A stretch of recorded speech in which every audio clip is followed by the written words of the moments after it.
Revolutionary realizes, however, that in order to create a world where human beings can live and love and be healthy and create, you have to completely revolutionize the entire fabric of society. You have to overturn the economic structure where you have a few individuals who are in possession of the vast majority of the wealth in this country that's been produced by the majority of the people, and you have to destroy this political apparatus which, under the guise of revolutionary government, perpetrates the most incredible misery on the masses of people.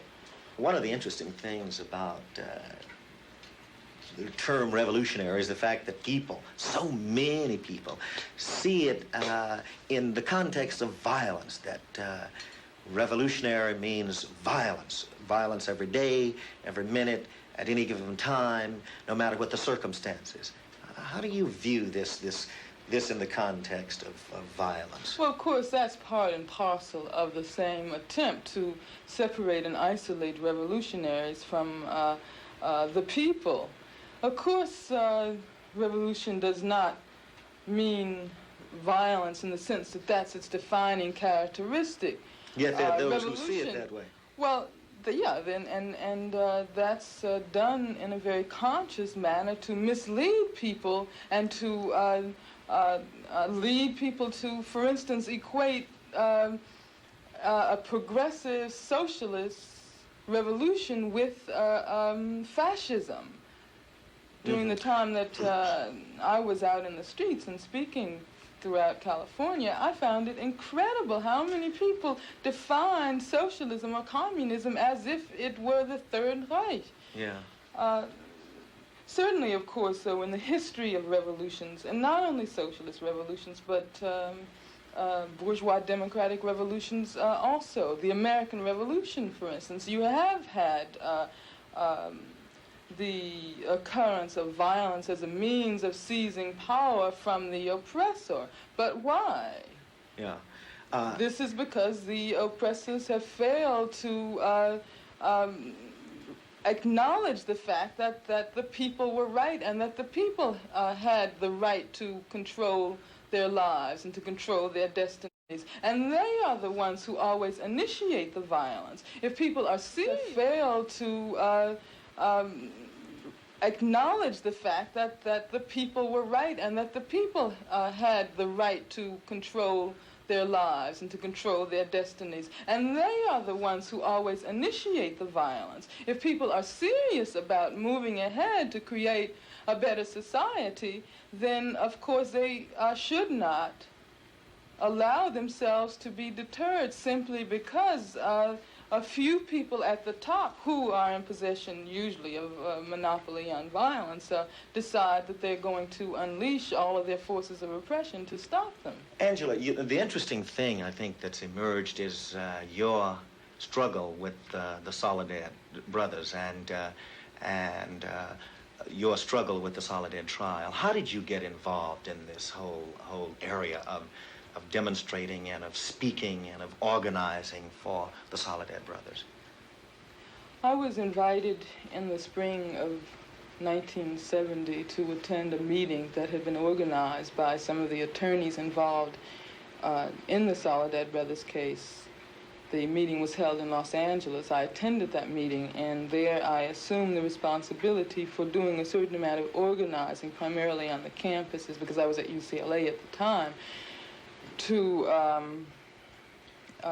inform the people as to what was happening to George Jackson, John Clouchet, and Fleta Drumgo. Mm-hmm. How this affected you a great deal, because you participated very strongly in it. You became extremely close to one of the participants of the Soledad brothers, namely George Jackson. What was George Jackson really like? Well,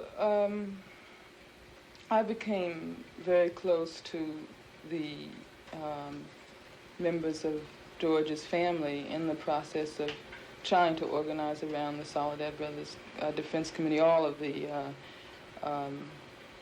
George's family, Jonathan, Mrs. Jackson, Mr. Jackson, and George and Jonathan's sisters, who were all extremely beautiful and extremely strong people. They were all involved in the political activity around the case. I did come to have a certain amount of contact, primarily indirect, of course, with George.